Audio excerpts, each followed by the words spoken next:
Welcome to the BMW Test Center at the Nürburgring. My name is Christian Flesser. I'm Head of Driving Dynamic Systems Development at BMW M. I'd like to give you an insight into the secrets of BMW M's driving dynamics development.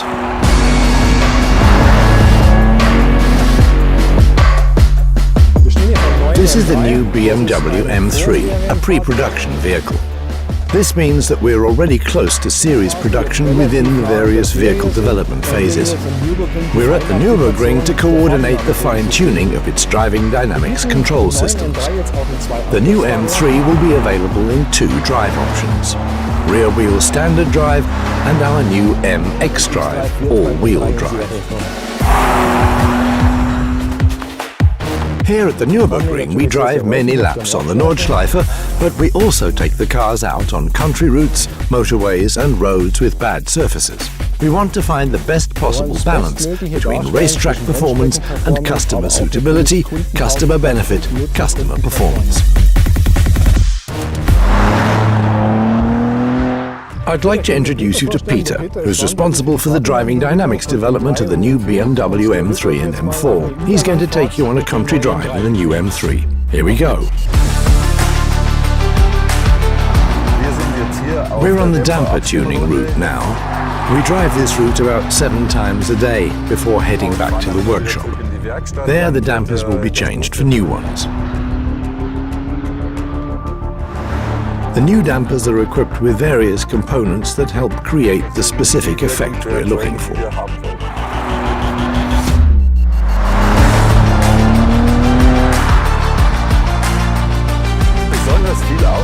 We put a lot of effort into eliminating disturbance from the steering system, such as the force generated by friction. It's a big task, but once we achieve it, the result will be a vehicle that's very easy to drive. It's best to fine-tune the vehicle on a bad road surface, because that's where we come across the biggest challenges and find the most feedback to work with. With the stabilization control system, we want to allow the driver to gradually take the vehicle to the limit and then give them the performance that allows them to keep it there. This is the first time that we're offering MX drive in the BMW M3. The system supports low friction conditions such as snow and ice, especially when cornering dynamically. We have a friction coefficient meter on board, enabling the vehicle to sense the level of friction between the road surface and the tires.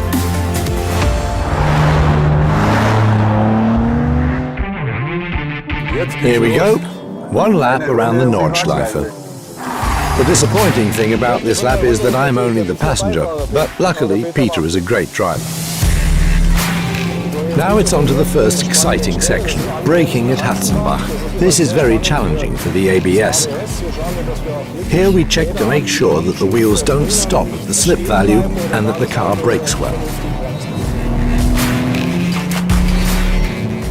We're driving straight over the top of Schwedenkreuz, one of the circuit's fastest sections.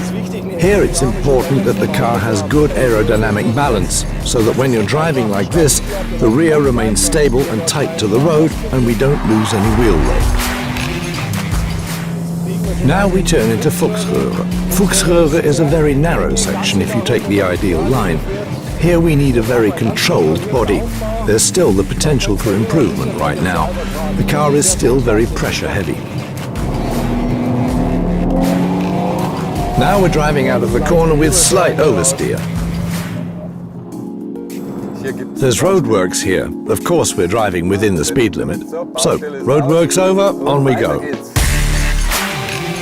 Now we head in the direction of Kallenhardt. Here you need good grip at the front axle when turning in, as the corner's very tight.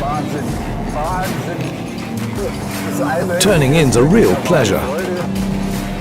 Now we come to a significant braking point, Breitscheid Bridge. The ABS is very important here. There's an oil spill ahead. That doesn't give you much confidence as a passenger, but Peter's driving does. Here at Exmüller, the M differential comes into play. You need grip because the corner turns outwards. You also need forward traction to take the speed into the Lauder curve.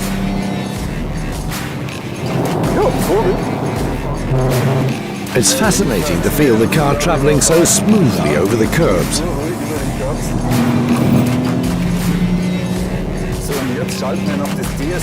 Now we switch on the DSC, which takes us very softly to the limit.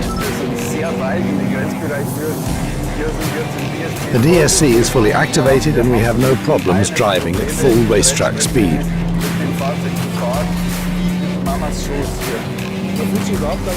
You don't feel at all restricted. The car releases torque freely, but helps out if you overdo it.